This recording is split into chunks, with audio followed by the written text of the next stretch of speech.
አንጻር በርንሌይ አንጻር የተወሰነ ባለበትና ግርምዬ እኔ ጉዳቶችንም ልዳሳቸው አይሻል? የዛሬው ጨዋታ ጋር በተገናኘ ሶፊ ስላልኩበት ቅድም ብዬ እሺ የዛሬው ጨዋታ ጋር በተገናኘ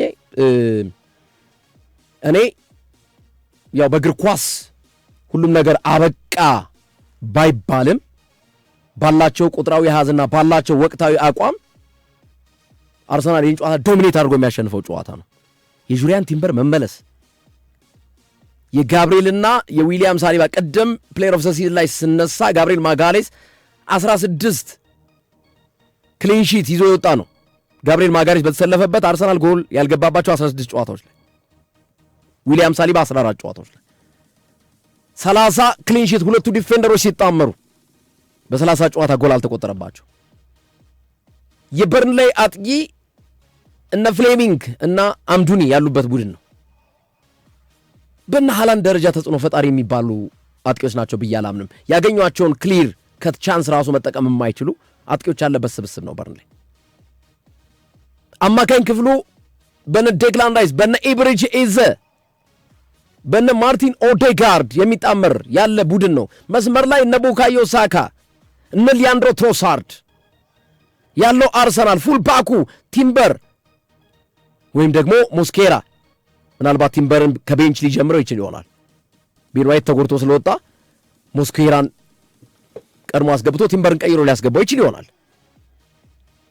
የኮሬስን የሚያክል አጥቂ ሶፊ፣ በነገራችን ላይ የኮሬስን ቅድም አንድ ፕሌየር ኦፍ ዘ ሲዝን ላይ ሲጠቅስ ያልጠቀስኩት አይጎር ቲያጎ ብቻ ነው የሚበልጠው ዲፌንደሮችን ጫና ፕሬሸር ውስጥ በማስገባት በቁጥራዊ ሀስ ሲለካ አይጎር ቲያጎ የብሬንፎርዱ እጩ ፕሌየር ኦፍ ዘ ሲዝን እጩ የተደረገው እሱ ብቻ ነው የሚበልጠው።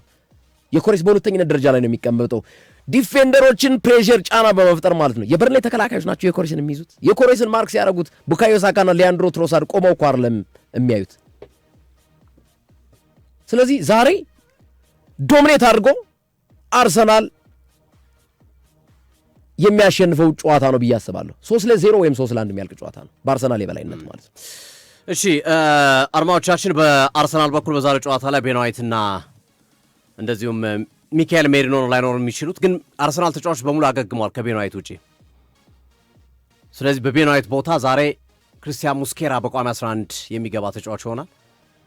ሌላኛው ለውጥ ሊሆን የሚችለው ጉዳይ በግራ መስመር አቅጣጫ ካላፊዮሪ ባለፈው ጨዋታ ተጎድቶ ነበር የወጣው፣ በዌስትሃሙ ጨዋታ እያነከሰ ነው የወጣው።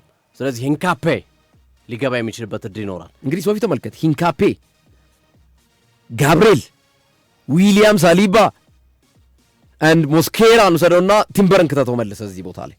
ይሄ ነው እንግዲህ ዲፌንስ። ይሄን ዲፌንስ ነው በርንሌይ የትላልቆቹ ቡድኖች መጣስ ወይም ሰብረው መግባት ያልቻሉትን ተከላካይ ክፍል እና አትሌቲኮ ማድሪድ እና አልቫሬዝን የያዘው እነ ግሬዝማን የያዘው ሰብሮ መግባት ያልቻለው ቡድን የቅርብ ጨዋታዎች ላይ በሻምፒዮንስ ሊግ በርንሌይ ሰብሮ ሊገባ።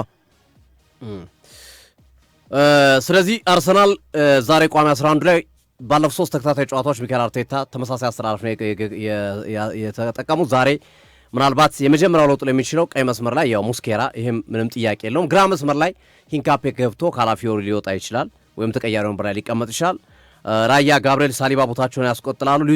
ማይል ሉዊስ ኬሊን በዛሬው ጨዋታ ላይ በቋሚ 11 ከራይስና ኢዜ ጋር ይጣምራል። ትሮሳር፣ ሳካና የኮሬሽ ከፊት የሚጫወቱ ተጫዋቾች ይሆናሉ። በበርንሌይ በኩል የተወሰኑ ወሳኝ ተጫዋቾች በዛሬው ጨዋታ ላይ አይኖሩም። የማይክል ጃክሰን ቡድን ጆርዳን ባየር አጥቂ መስመር ተጫዋች ጆርዳን ባየር በጣም ፈጣን ተጫዋች ነው፣ የለም። ሌላው ኮነር ሮበርትስ ነው በዛሬው ጨዋታ ላይ የማይኖረው። ሌላኛው ጆሽ ኩላን እስከ ቀጣዩ ዓመት ድረስ በጉልበት ጉዳት ምክንያት ከሜዳ የራቀ ነው። በጣም አሪፍ አማካኛቸው ነው። ሃኒባል ማጅብሪም በዛሬው ጨዋታ ላይ አጠራጣሪ ነው ተብሏል ከአስቶን ቪላ ጋር በነበረው ጨዋታ ላይ ያጋጠመውን ጉዳት ተከትሎ። ስለዚህ በርንሌዮች በዛሬው ጨዋታ በ4 ተከላካይ የመግባት ግዴታ ይኖርባቸዋል። ምክንያቱም በ5 ለመጫወት ይሞክሩ እጥረት አለባቸው፣ ጉዳት ስላለባቸው ተከላካዮቻቸው ላይ ኡጎቹኩ እና ፍሎሬንቲኖ አማካኙ እንደሚመሩ ይጠበቃል። አንቶኒ እና ቹዋና እነዚህን ተጫዋቾች አርሰናሎች ሊጠነቀቋቸው ይገባል። የመስመር ተጫዋቾቹ ፍጥነታቸው ትንሽ አስቸጋሪ የሆኑ ናቸው። ቹዋናና አንቶኒ በጣም ተጫዋቾች ከመሆኑ ጋር ተያይዘው የመስመር ተጫዋቾቹ የመስመር ተከላካዮቹ አርሰናል ጥንቃቄ ሊያደርጉ የሚገባቸው ጉዳይ ነው።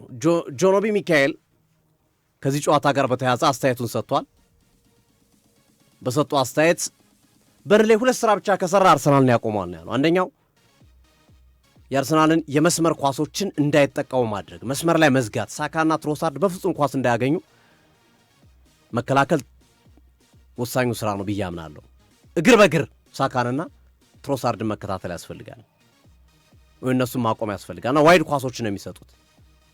በፍጥነት ኳስ ሲያገኙ ደግሞ በርንሌዎች ረጃጅም ኳስ ነው መጣል ያለባቸው። በዚህ የተካኑ ናቸው። አብዛኞቹ የበርንሌይ ዘንድሮ ዓመት ጎሎች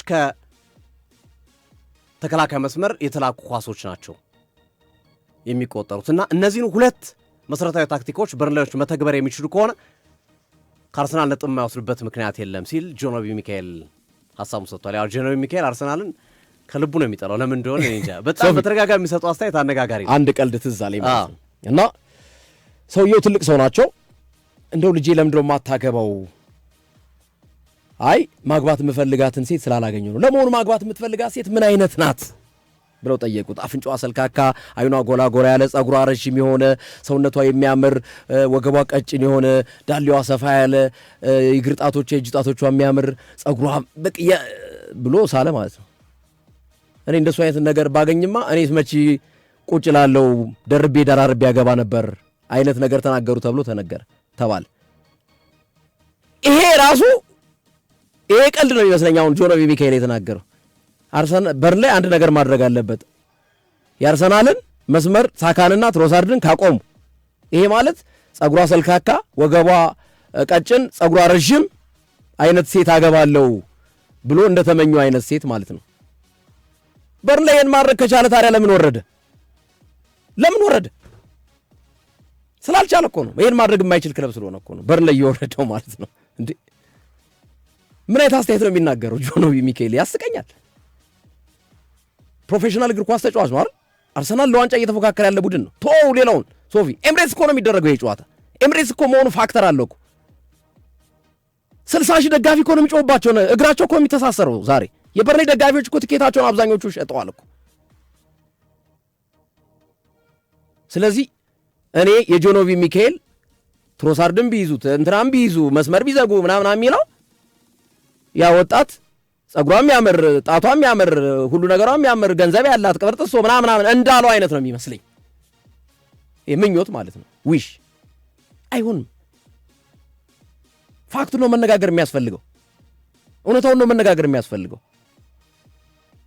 ለዋንጫ እየተጫወተ አንድ ይሄን ዛሬ እኮ ባይዘው አርሰናል አቻ ከተለያየ ራሱ ከባድ ነው እኮ ለአርሰናል። ሶፊ ታውቃለህ? አቻ ሌላው ማሸነፉን እኮ አይደለም አቻ እና በዛ ደረጃ ነው እኔ የምረዳው ማለት ነው ይህንን ጨዋታ። 3 ሰዓት እንገናኛለን አድማጮቻችን። ሶፊ የሚጨምረው ካለ አሁን ምሽት 3 ሰዓት ላይ እንገናኝ። በአርሰናልና በርንሌይ ጨዋታ ላይ ሰፊ ዘገባዎች ይዘን እንመጣለን። ምሽት ላይም ለነበረን ቆይታ ከልብ እናመሰግናለን። በጊዜ እንገናኝ። መልካም ጊዜ እንዲሆንላችሁ፣ መልካም ቀን እንዲሆንላችሁ እንመኛለን። ባባይ ቻው።